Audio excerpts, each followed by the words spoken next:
I did not expect to find anything like this when I booked flights to South Korea. I'm currently traveling South Korea to find out whether you should probably skip the Japan hype and do the neighboring country of South Korea instead.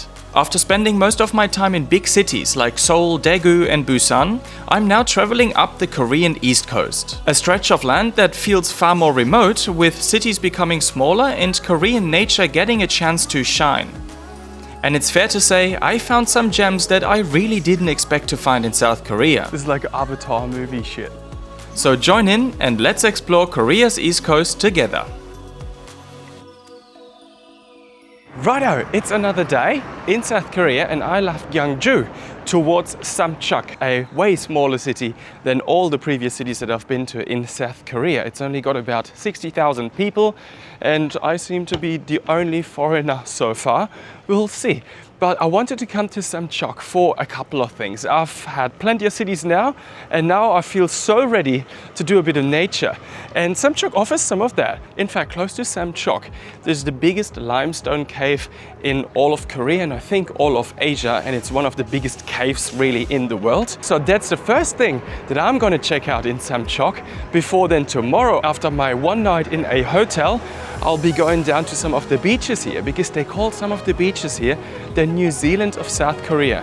And whoever follows me from the beginning knows that I'm super obsessed with New Zealand, been there a couple of times, love the place. So let's find the bus station and go to, I think it's called Untouched Cave. We made it! Actually fairly straightforward. Once you kind of know which bus to take, it was super easy. It was 45 minutes, probably even less. I don't know what the ride did cost, I think in the end, something like 2,000 won probably. And now we're at Untouched Cave. Yeah, what? 감사합니다. Is this with the monorail? Go straight 10 minute walk. Okay, thank you. 감사합니다. So the entry ticket was 7,000 won, which is actually pretty fair. I think it's like 4.50, 5 euros probably for a massive cave. That's pretty good. I always compare this to one of the caves that I did on Kefalonia in Greece, which was tiny, and it was 12 bucks, I think, 12 euros. And 12 euros is a lot for a cave that is only half a kilometer long or something. And this cave now is 6.2 kilometers long.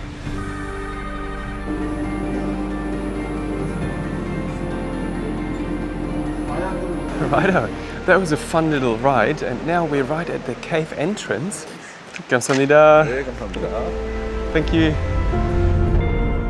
Stepping into Untouched Cave is like entering another world. The air suddenly drops to a chilly temperature and the darkness wraps around you, broken only by faint lights that reveal towering limestone formations.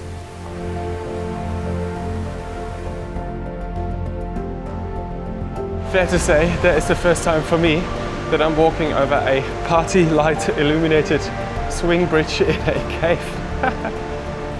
And it says on this sign here that this is one of the most uniquely shaped rimstones in the world, probably the only one that has that kind of weird shape. After walking through the dark for a good 90 minutes, it was time for daylight again. And after a quick encounter with a red snake that I had first mistaken for a venomous pit viper, I walked down the mountain and took the next bus into town for yet another, well, let's call it adventure.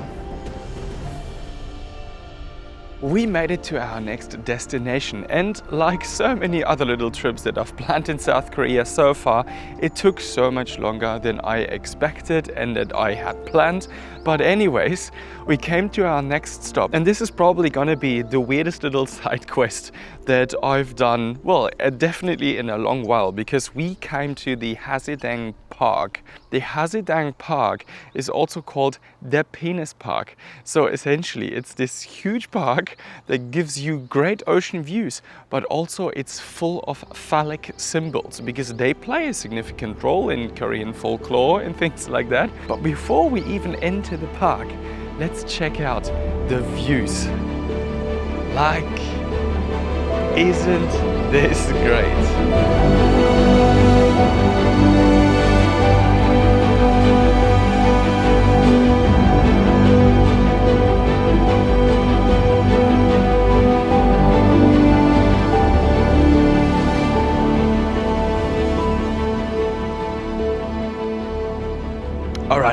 let's go. I want to see some big ass penises. So let's go and get into Hazindang Park.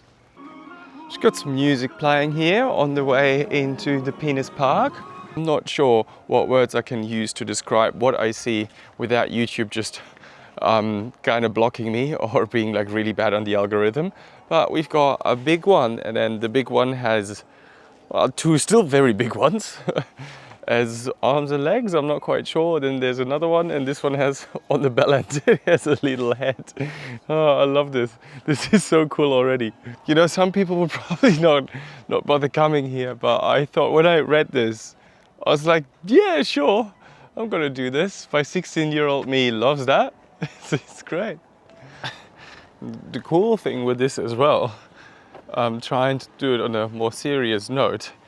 I mean, there's no one here, so I can enjoy all these beautiful statues just by myself. There's no one else taking away any of my phallic symbols here. I kept strolling through the park and the museum that, surprise, also contained lots of phallic symbols in all shapes and forms, before making my way to a quiet little beach spot right at the bottom end of the park.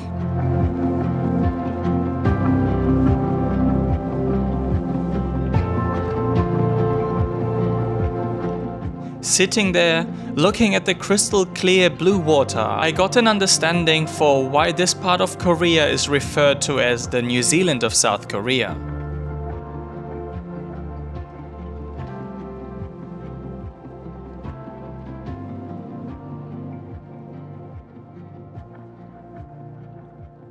Good morning from Gangnam. I arrived here yesterday kind of late. I have 2 nights here. Well, I had because one's gone already. Anyways, I didn't have a lot of things planned here in Gangnam, and that is partly because I'm just like kind of tired and still somewhat ill with that flu that I've been carrying around. So I only had planned that I'm going to stroll around the city for a day and then kind of get my strength back to go to Sokcho tomorrow and to do some hiking there. Oh, that was so easy. Thank you. Once I got my bus ticket to Sokcho for the following day sorted, I made my way over to one of the very few actual attractions in Gangnam. Thank you. Righto, we made it to Oyukhan House or Oyukhan House. Never quite sure about the pronunciation. And what is it actually? Well, it is the birthplace of one of South Korea's biggest Confucian, I'm not sure how to pronounce that either, scholars that there have ever existed in South Korea. And he was born here in 1536, and it's not really just a house. What it is here is that's a huge park-like structure, and then there is the actual house where he was born. But you can pretty much just roam around here for ages. It's a huge complex, and this is what I'm going to do. Like, I'm just going to roam around here. Oyukhan House is also low-key famous for being depicted on the South Korean 5001 bill.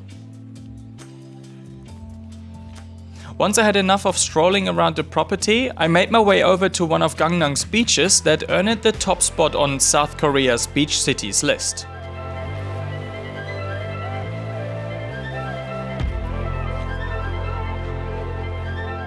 Since I didn't feel like spending loads of money for anything in the beachside cafes, I quickly went back to my hotel and spent the evening at the local beach before heading off to Sokcho the following day. Reaching Sokcho at noon, first task of the day was gonna be to find lunch. Righto. Did we come to the right place? That's the question now. I'm not sure yet. Like, there's a whole bunch of things that I've never seen, and I might try some of that out if it appeals to me. It's definitely busy. Like, it's definitely not too easy to get around here. There's loads of people like looking for food at the moment. I went for the stuffed squid, which apparently is a bit of a Sokcho area traditional dish. I'm not too sure about this, but it looks pretty dang nice. Like, I saw it on the fryer, and I was like, okay, I'm just going for it. Like, usually squid not necessarily my thing, but sometimes you just gotta try out things. So let's go for stuffed squid. That is like really, really good. Wow. So they're fried in egg, I think. And then you have a bit of the squiddy consistency, but it's so flavorful. Oh, I'm happy I tried it actually. This is so good. Right. After that delicious food, I came down to the Sokcho harbor area. And to be fair, Sokcho isn't huge and it doesn't have like so much to do within the city itself. Mainly Sokcho is known for being like the gateway to Seoul National Park, which is one of the best hiking areas in all of South Korea. And this is where the tourism mainly comes from. People stay in the hotels here, but then they go hiking in the park. But there's a couple of things that you can do in Sokcho, and one I'm gonna do right now, and that is going over to the Abai refugee village, which is literally just on the other end of this little river thingy here. And how to get there is pretty much you go on that little ferry. The Abai village in Sokcho was originally settled by North Korean refugees during the Korean War, who longed for a return to their homeland just across the border. Today, this small village has transformed into a peaceful spot lined with cozy cafes and seafood restaurants. It's also gained fame as a filming location for popular K-dramas. Alright, I think I just bought the world's most expensive Cass beer. Paid 6 grand for it. Well, didn't know it was that expensive, but at least I got some nice popcorn with it. And now I'm just gonna do some people watching because I'm sitting right where the ferry touches down. So that's gonna be me for the next hour or so, and I'm gonna nurse this Cass beer because it's so expensive. Oh, I will. Whew, the day has come finally. Ever since I came to South Korea, I said I want to do some hiking in South Korea, and today we're at Seoul National Park, one of the best hiking areas in South Korea, and driving in with the bus, which was fairly easy to be honest, like super straightforward, pretty much left straight at my hotel, all the way up here to Kensington Hotel, which is the last stop, and driving in with the bus, the backdrop, like these things up here, the mountains, that was already amazing. Like, I'm so excited. Let's go hiking.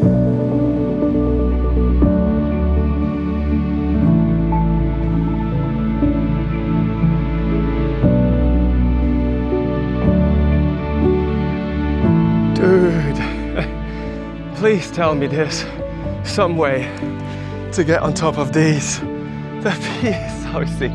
It looks so cool from down here already. You gotta be kidding me. Olsenbawi Rock, literally a kilometer.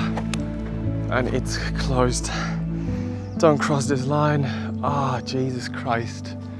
That's a bummer. We're so hyped to see it. So hyped.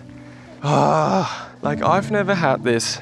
There's so many little things. It's not dramatic, but like so many little things that just go wrong on my travels, and like tracks closed, buses missing and stuff. It's all these little nitty bits. It's not, you know, it's not like the world depends on it, but I mean, there was literally this one guy, like he just came down that way. So I'm like, oh, should I just like risk it?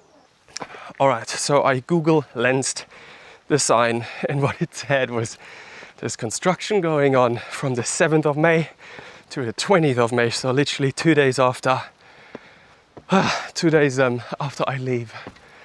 And there's this couple just coming down, like a Western couple. They were like, oh, it's closed. Like, you can't go. You can do like a 5 to 10 minute walk.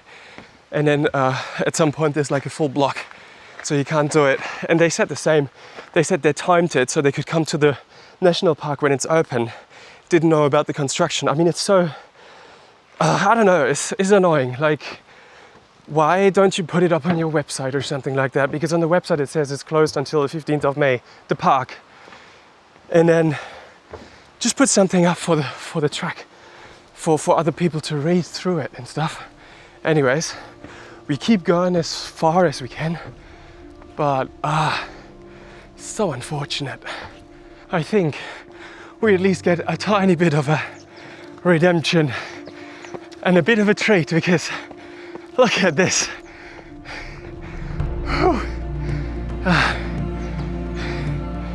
I mean, it's not what we came here for, but it's already pretty bloody good.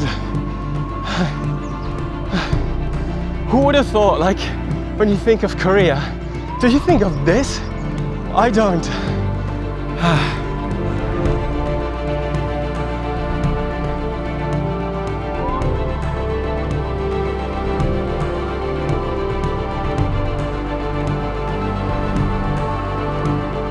Radio with the most amazing backdrop. We made it down to almost the visitor center. And now I just feel like we should check out the Shingwenza temple, which is this one. And I feel this is the main gate.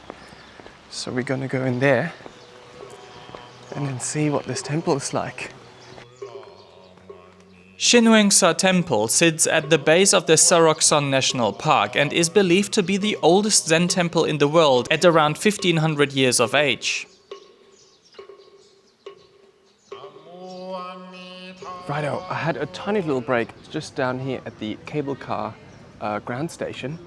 And now I think we're gonna go on there, get some tickets, and then go up all the way to the fortress. And I'm super excited. I just want to have more views. And from what I saw on Google, it looked so bloody good.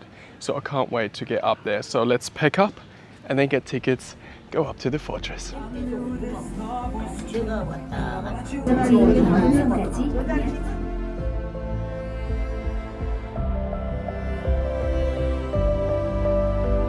Righto, we finally made it. We made it to Gwanggyeomsang Fortress. And I'm not sure if I butchered that name, but this place is actually incredible.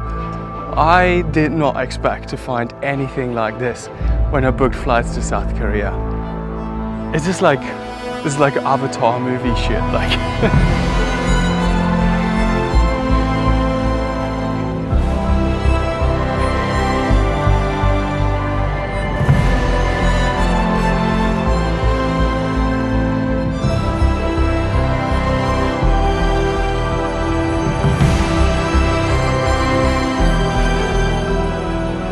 I couldn't have wished for a better end to my time in South Korea than high up on top of these impressive rock formations. A journey that took me through the entire country, from the bustling streets of Seoul all the way down to Busan with all its different facets, the rich culture of Gyeongsu, and in the end, the beautiful nature of the East Coast. And the best thing? It was only the start to my East Asia adventure, and at that moment I had no idea what was still to come.